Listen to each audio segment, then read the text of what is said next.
Sage was once called the herb that could save lives. Picture a smoky medieval kitchen and a monastery garden where people tucked sage into salted hams, used it to wash wounds, gargled it for sore throats, and burned its leaves to clean the air. Back then, healers believed sage could stop infection, strengthen the body, and even ward off disease. Practical uses born from everyday need. But was that faith empty promise or early medicine? Modern science has tested sage and found real reasons for those old remedies.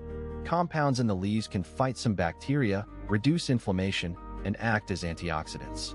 That doesn't make sage a miracle cure, but it does explain why poultices, gargles, and food preservation with sage often help people survive infections and spoilage. You'll hear vivid stories from the past, see simple historical uses that worked, and learn the lab findings that connect medieval belief to real today's evidence.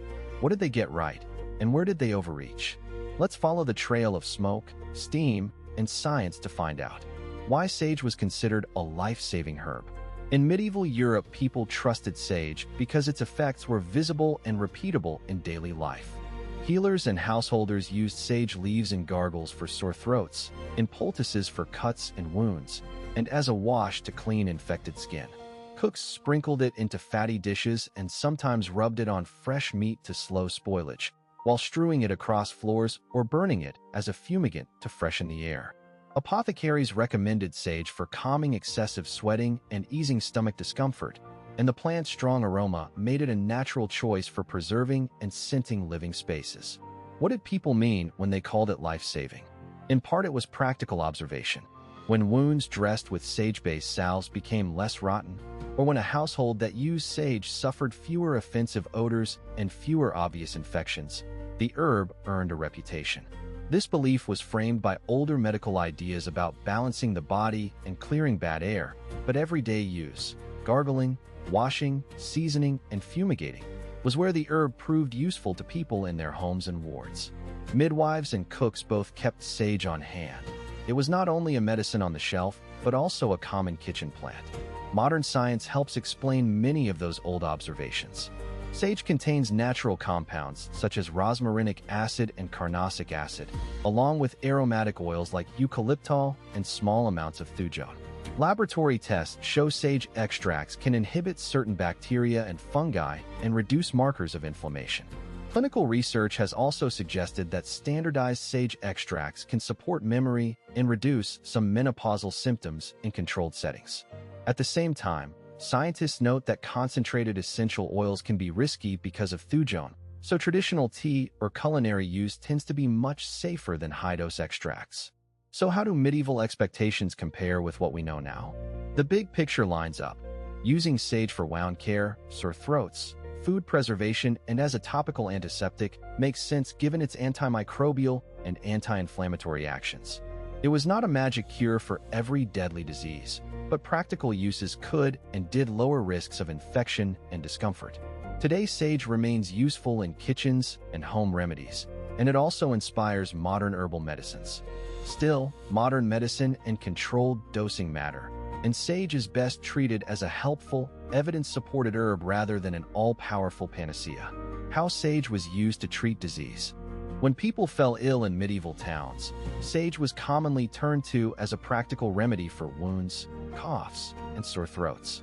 Herbalists prepared sage as a weak tea for gargling, crushed leaves for poultices, and strained syrups for irritated throats. They also used smoke from burning sage to cleanse sick rooms and to try to stop bad smells that were thought to worsen disease. Those everyday preparations, tea, poultice, ointment, and fumigation, were the main ways families and healers applied the plant to real health problems. Healers believed sage had warming and drying qualities that could stop putrefaction and rebalance the body's humors, so it became a first choice for wounds and infections. That view sounds different from modern explanations, yet there is a connection. Sage contains essential oils and other natural compounds that have been shown in laboratory tests to reduce the growth of certain bacteria and to calm inflammation.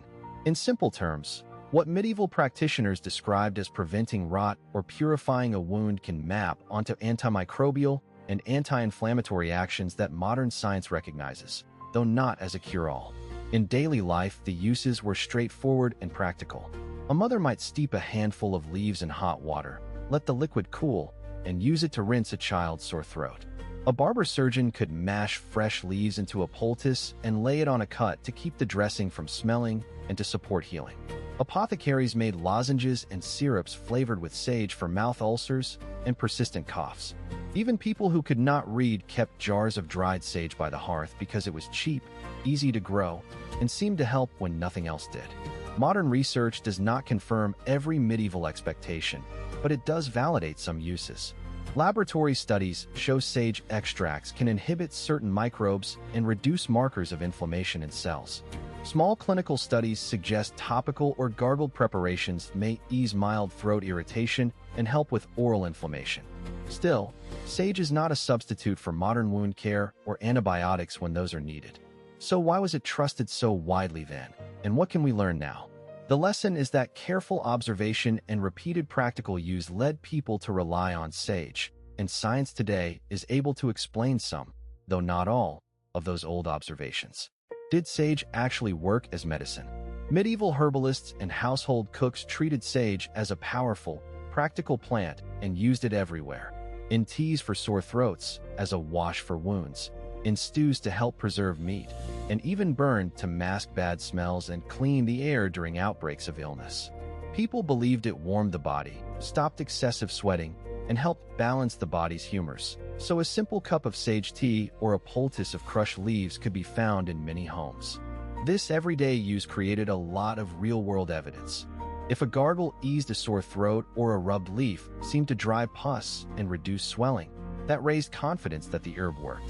What does modern science say about those old observations?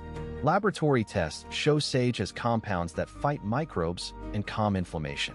Some research supports the traditional use of sage as a mouthwash or throat gargle because extracts can reduce bacteria that cause gum disease and sore throats.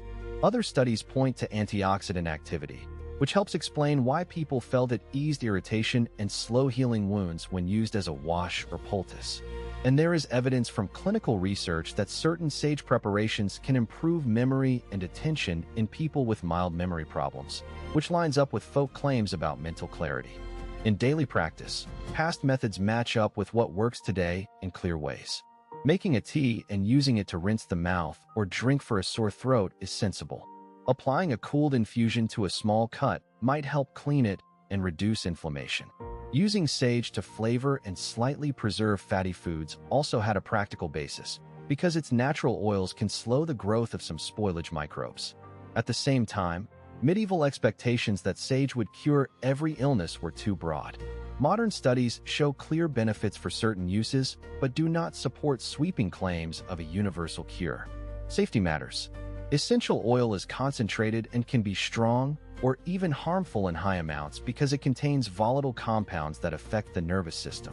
So gentle, traditional preparations like weak teas or diluted washes are both historically appropriate and safer for everyday care. Pregnant people and those on certain medications should be cautious and seek advice before using strong extracts. In short, sage did more than folklore alone would suggest. Many of its traditional uses have scientific support for real, practical effects, especially for sore throats, mild infections in the mouth, inflammation, and some memory-related symptoms. Which uses should you try at home, and when is it time to consult a health professional? That question keeps the old knowledge useful and grounded in what modern medicine can confirm. In short, people long ago called sage the herb that could save lives because it was used every day to treat wounds, soothe sore throats as a tea, preserve food, and freshen the home with smoke. Medieval healers believed sage protected health and sharpened memory, so it became a common cure-all in households. Modern science does not call it a miracle, but studies show sage has natural compounds that can fight some germs, lower inflammation, and in some tests support memory and mood. Useful effects that match some old hopes. So what does that mean for you today? Try sage in cooking or a simple cup of sage tea for comfort, and remember it's a helpful plant, not a replacement for medical care. Have you ever used sage at home or noticed its smell bring back a memory? If this story of a single herb sparked your curiosity, subscribe and leave a comment about your experience. Next time we'll take a closer look at the scientific studies behind sage and memory to separate legend from evidence.